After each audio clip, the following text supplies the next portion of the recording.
What's going on, guys? Glock Guy 226 here, and today I want to talk a little bit about my Arsenal SAM-7 SF. This is a milled AK-47 variant. Awesome rifle. Before we do anything, we'll go ahead and safety check the rifle. As always, I did safety check it beforehand, but as you can see there, she is empty. Now, guys, a few things about this rifle. I'm just going to go ahead and go over it from back to front.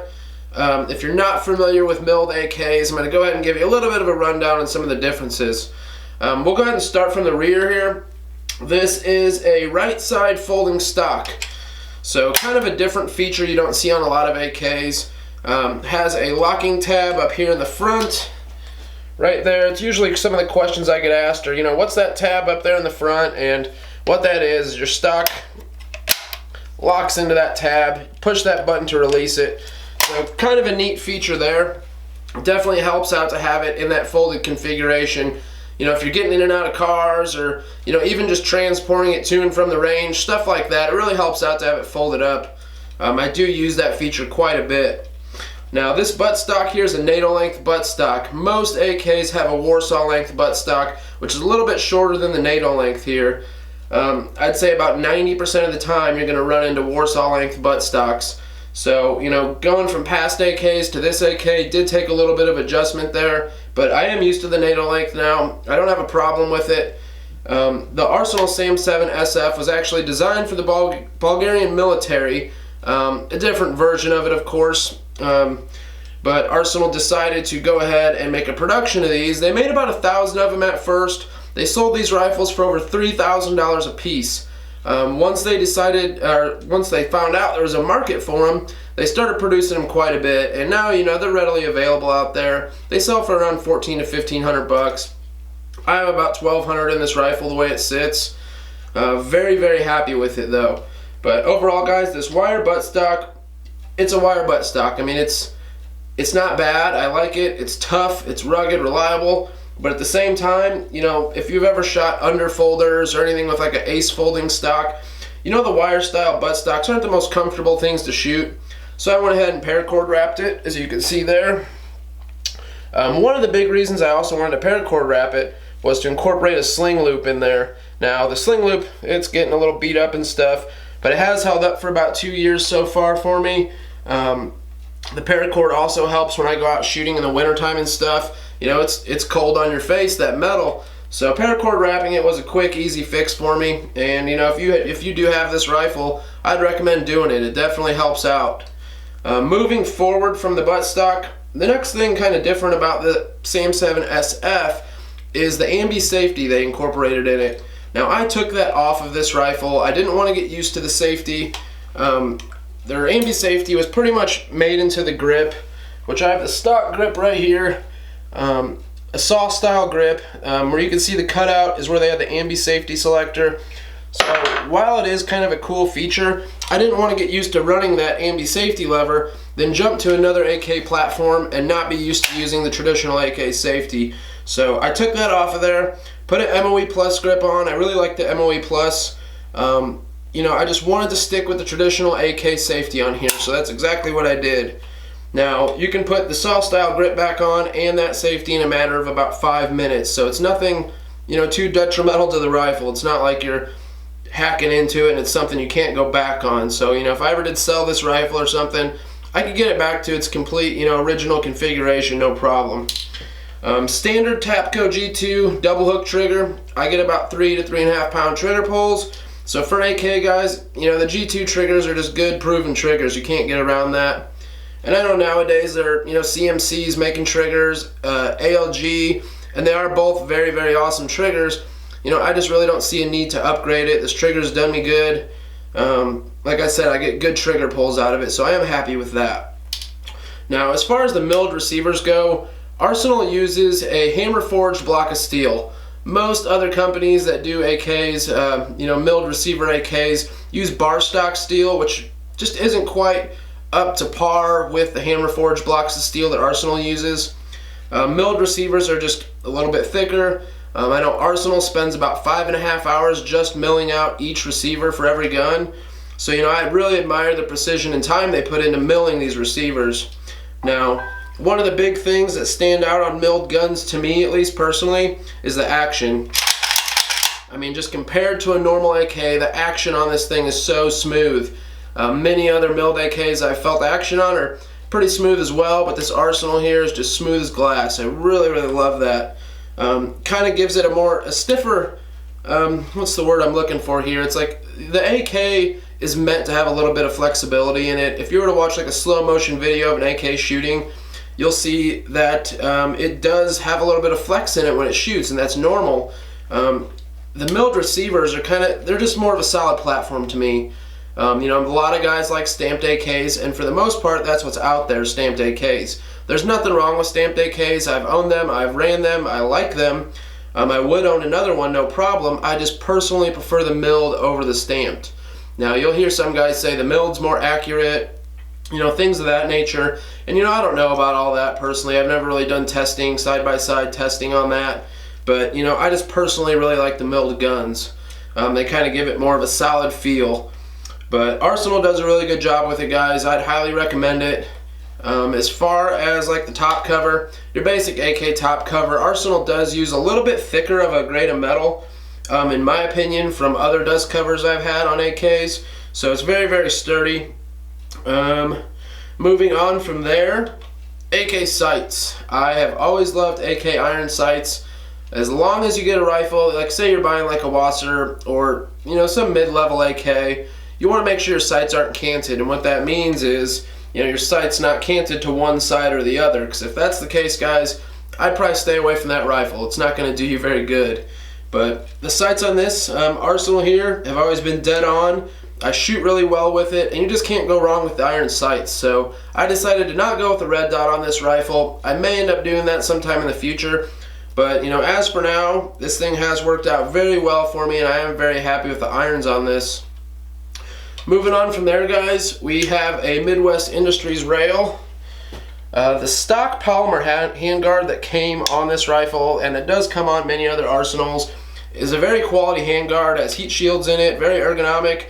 But with this rifle, you know, when I bought it, I kind of just, it's like heavy metal. You know, I wanted to build a heavy metal AK. So what I did was bought this Midwest handguard. You know, I wanted a little bit of rail space. I know it is a quad rail typically, or it basically is a quad rail, but I wanted a little bit of rail space. I run my front sling attachment point there off the rail. I do run a light on there sometimes, but you know, the metal handguard up here just really gave me, you know, more of a all metal feel to this rifle. So I'm happy I did that. Now, as far as the barrel goes, 16.3-inch hammer forged chrome line barrel, quality barrel, accurate barrel. You know, Arsenal doesn't skimp on anything. AK-74 muzzle brake. As heavy as the rifle is, it really doesn't need much compensation. The 74 muzzle brake is very good for compensation, but it is pretty loud. I just haven't really seen a need to change it. The AK is loud in nature anyways. Unless you're going to suppress an AK, you know, it's really, I wouldn't worry about that issue too much. Now, as far as like the slant muzzle brakes go, I've always had good luck with those. I do like those. But this rifle came with the 74 muzzle brake. You know, I don't see a need to change it.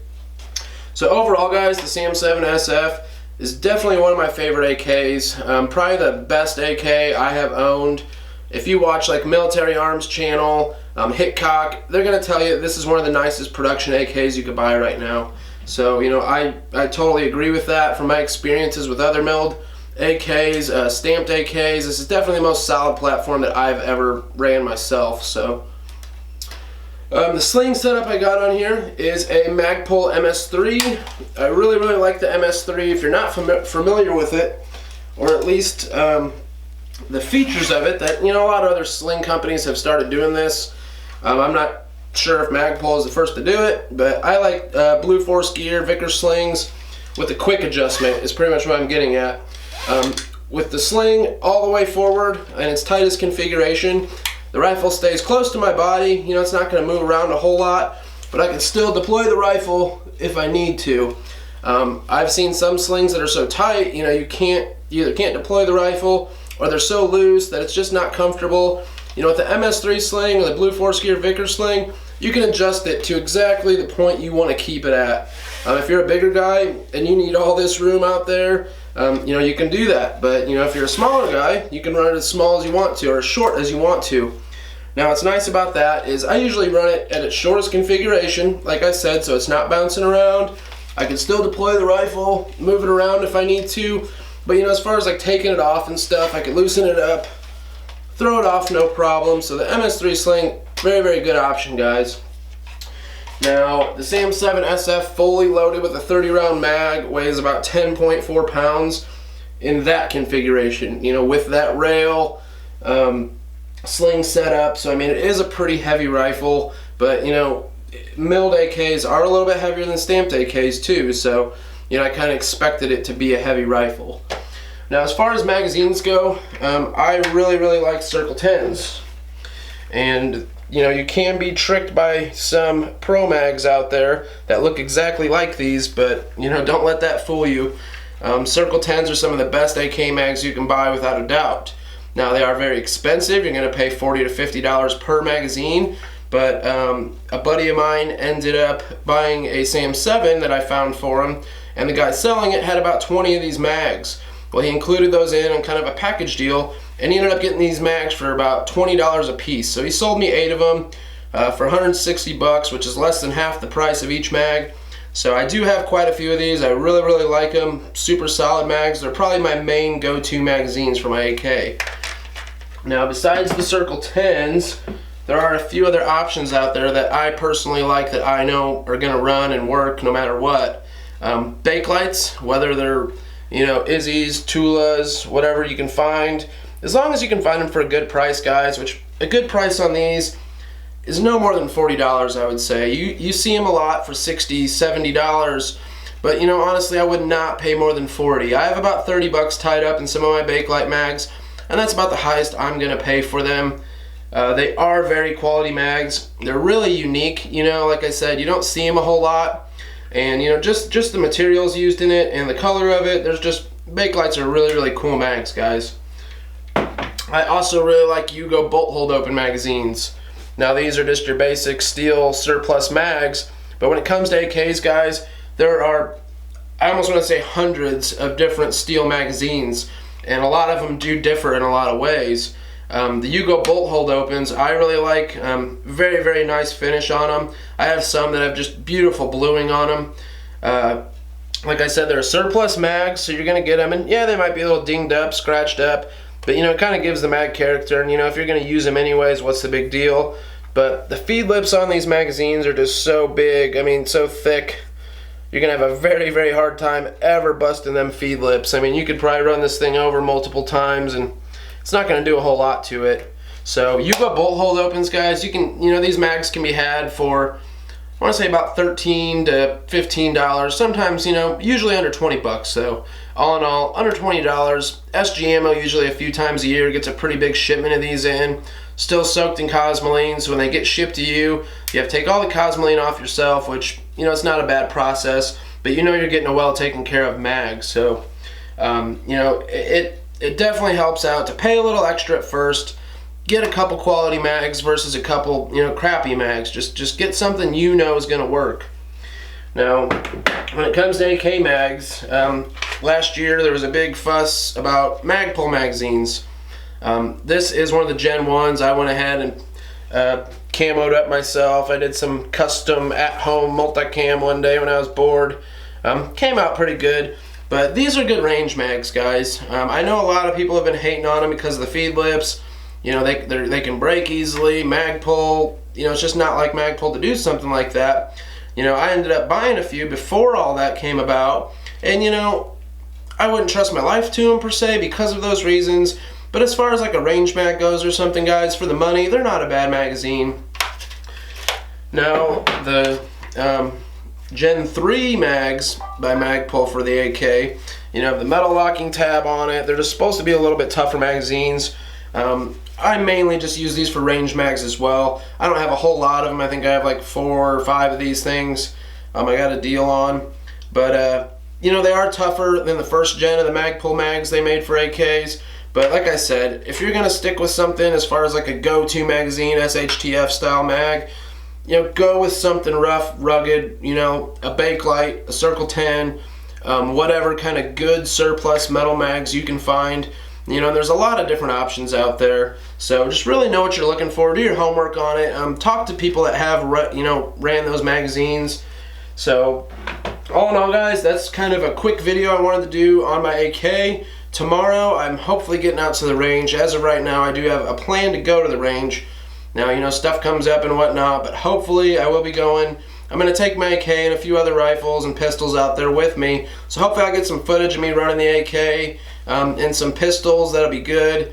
And I am filming this video on our new camera. We got a new Canon. So hopefully the, you know, quality of footage is a little bit better for you guys, as well as the sound. We got a new microphone. So I'm figuring all the bugs out on that right now as far as the lighting, you know, getting it on the computer, editing, you know, all that kind of stuff. So bear with me while I figure all this crap out, guys.